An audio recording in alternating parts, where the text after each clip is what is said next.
Science is about facts. And if you get down to the hard, cold facts, there's no question about it.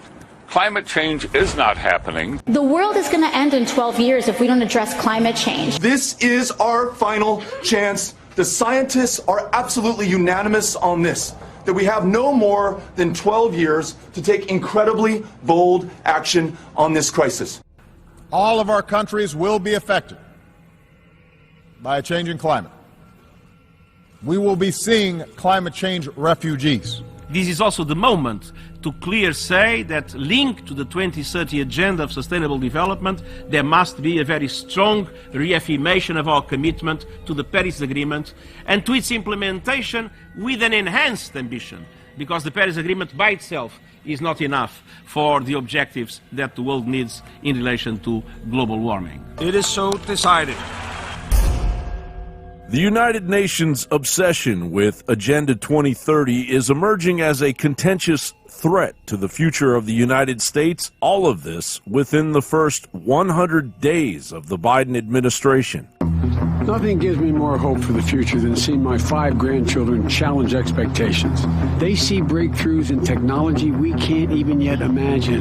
But the only way they're going to get a chance to fulfill all that potential is if we take drastic action right now to address the climate disaster facing the nation and our world. In my view, we've already waited too long to deal with this climate crisis.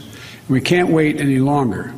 That's why I'm signing today an executive order to supercharge our administration's ambitious plan to confront the existential threat of climate change. It is an existential threat. The first order I'm signing is tackling the climate crisis at home and abroad. The David and Goliath battle between 12 states and the ballooning federal government pits the energy sector's civilizational foundation against hyperactive climate change policies, eliminating too much, too soon, for too many. 12 states argue in a lawsuit that Biden's January executive order directing officials to research the, quote, social cost of greenhouse gases, end quote, was an unconstitutional overreach, exercising a, quote, quintessentially legislative power, end quote. The Biden administration is temporarily returning to the Obama-era calculations of carbon dioxide regarding the social cost and adjusting for inflation, driving Trump's cost of carbon dioxide from $7 to $51 a metric ton, and that's just the beginning. By the end of the next decade, these combined efficiency standards for appliances and federal buildings will reduce carbon pollution by at least 3 billion tons. That's an amount equal to what our entire energy sector emits in nearly half a year.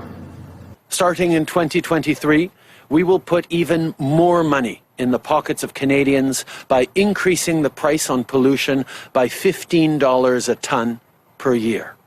Instead of going up $10 a year, the carbon tax is now going to increase $15 a year. So by the year 2030, which is the end point, and it's one of the yardsticks, the targets, if you like, explicitly mentioned in the Paris Agreement, by 2030, you're going to see $170 a ton carbon tax effectively across the country. The idea that they're going to make up this $9.5 trillion price tag by regulating every aspect of American life, from the microwaves you buy, to the dishwasher you buy, to the job that you have, is really offensive, and it has far-reaching consequences. And I think they did this quietly in hope that nobody would notice. Well, that's half of the American economy. They've been fed the notion that somehow dealing with climate is coming at their expense. No, it's not.